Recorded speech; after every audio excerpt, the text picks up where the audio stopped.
नमस्कार, मैं हूं संजय कुमार और आप देख रहे हैं यूएनएन स्टार प्लस।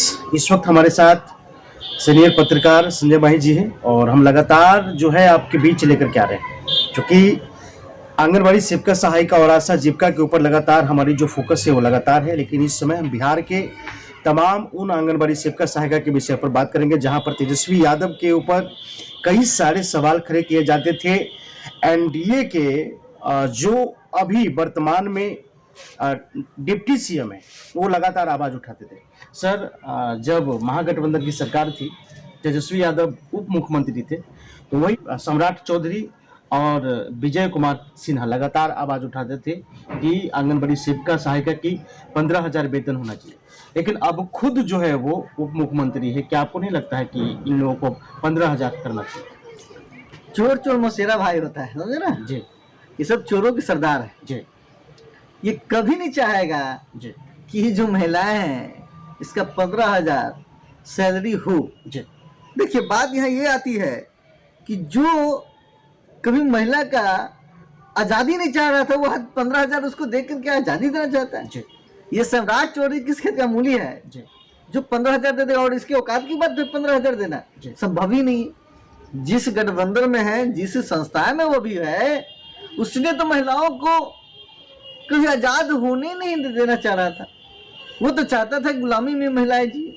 आप इतिहास उल्टा लीजिए, इस ब्राह्मणवादी संस्थान में जिस पार्टी में वो जुड़ा हुआ है वो तो हमेशा से सदियों से चाहा है कि महिलाएं कभी भी घर की चौखट को पार न करें। और आज 15,000 उसकी सैलरी हो जाएगी तब तो वो आज़ाद हो जाएगी और भी स्वतंत्रता से लड़ेगी और भी मजबूती से आएगी, अपना जो है जो व्यवहार में परिवर्तन लाएगी, अपने रहन सहन में परिवर्तन लाएगी, अपने बच्चे को अच्छे से पढ़ाना शुरू करेगी।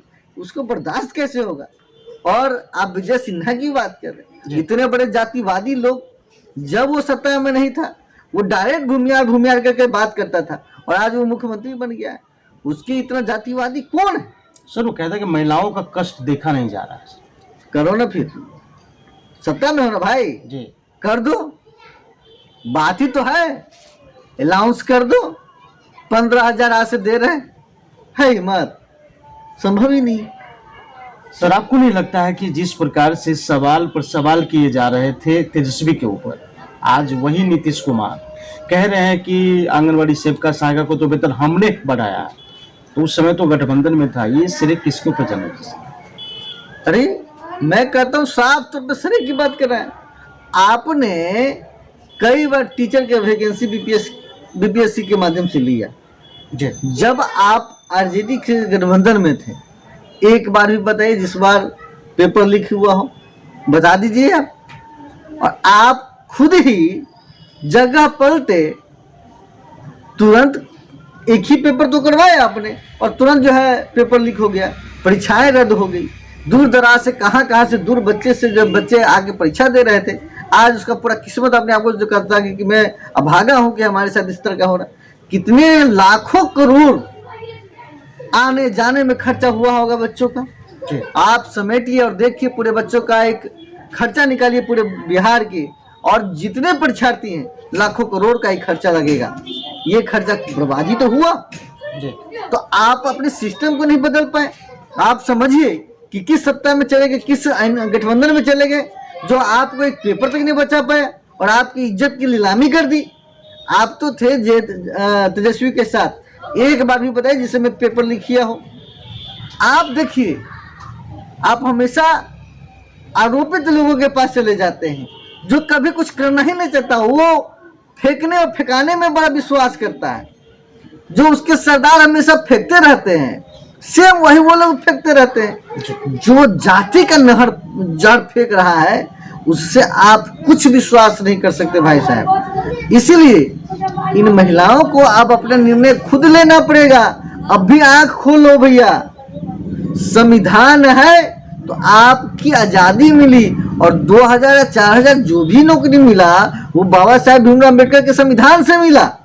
और वही लोग जिस गठबंधन में वो चले गए नीतीश जी, एनडीए गठबंधन, वो उसके नेता कहते हैं कि अगर 400 प्लस आ जाएगा तो संविधान बदल देंगे। संविधान बदल देंगे ना, तो याद करो महिलाएं वो याद करे कि हिंदू कोड बिल जो आया था, तो वही लोग, खासकर आरएसएस के लोग, वो धरना पर अनशन पर बैठ गए थे कि नहीं, महिलाओं का आरक्षण नहीं मिलना चाहिए। और आज वही महिला जो है हिंदू हिंदू करके चिल्ला रही है।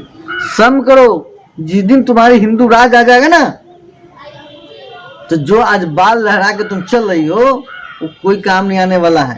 ये सौभाग्य समझो कि बाबा भीमराव अम्बेडकर का जमाना आ गया, उन्होंने संविधान के रचना कर दी, और यही कारण है कि आज स्वतंत्रता से आप बोल पा रहे हैं। इसलिए आप गांठ बांध लो कि वैसे लोगों को वोट नहीं देंगे जो आपको गुलामी की तरफ ले जा रहा है, वैसे लोगों को वोट नहीं देंगे जो आपको हमेशा जीने का अधिकार नहीं दे रहा है, वैसे लोगों को वोट नहीं देंगे जिसके वजह से महिलाओं का इज्जत आबरू लूटी जाती है, वैसे लोगों को वोट नहीं देंगे जो हमारे बच्चे का दूध जो 20 रुपये 30 रुपये लीटर हुआ था आज 60 रुपये लीटर हो गया। आज वैसे लोगों को वोट मत दो जो 60 रुपये का पेट्रोल 120 रुपये पेट्रोल कर दिया। आप वैसे लोगों को कतई वोट नहीं दो जो जिसमें आप खाना बनाने वाला रसोई 400 का है वो 1200 कर दिया। आप बताओ, आपका विकास हुआ कि आपका विनाश हुआ? इसलिए मैं कहता हूं कि आप खुद निर्णय करें, क्योंकि आप बुद्धिमान हैं, आप खुद मतलब समझ सकते हैं, आप अपने आप को बदल सकते हैं। इसलिए गांठ बांध दिए, जाति धर्म की बात खत्म कीजिए और केवल इस संविधान की बात कीजिए, तभी आपको न्याय मिल सकता है। आपके सामने में है ना जी, धर्म का कितना नाच नचा, लेकिन वही बाबा साहब का संविधान है जिसके बदौलत अयोध्या में राम मंदिर बना। अगर बाबा साहब का संविधान ना होता तो राम को भी अधिकार नहीं होता, और अयोध्या में जो राम आए हैं वो भी आने से वंचित हो जाते। इसीलिए बाबा साहब भीमराव अम्बेडकर का ही जो संविधान वो सर्वोपरि है, जिन्होंने जिसकी आप बात करते उसको भी अधिकार दिया। इसलिए मैं कहता हूं कि संविधान को बचा लो, तभी तुम्हारा कुछ हो सकता है, नहीं तो कुछ नहीं हो सकता। सर, जो नीतीश कुमार कल तक बीजेपी के बारे में बोल रहे थे कि आंगनबाड़ी सेविका सहायिका को बहका करके धरना प्रदर्शन पर बैठा रही है, और वही आज नीतीश कुमार जो है एनडीए में शामिल होकर के उसके साथ जो है सरकार बना लिया। क्या लगता है कि अगर नीतीश कुमार अगर एनडीए के साथ है और एनडीए जो है लगातार धर्म की ओर लेकर के जा रहा है, क्या धर्म से महिलाओं का या फिर और भी अन्य लोगों का क्या पेट भर सकता है? धर्म एक धंधा है जी, और धंधे से बस एक ही आदमी का पेट भरा है जो इसको अपना मानता है। जी, नीतीश जी जब एनडीए में नहीं थे तब ये नाच करते थे कि बिहार को विशेष राज का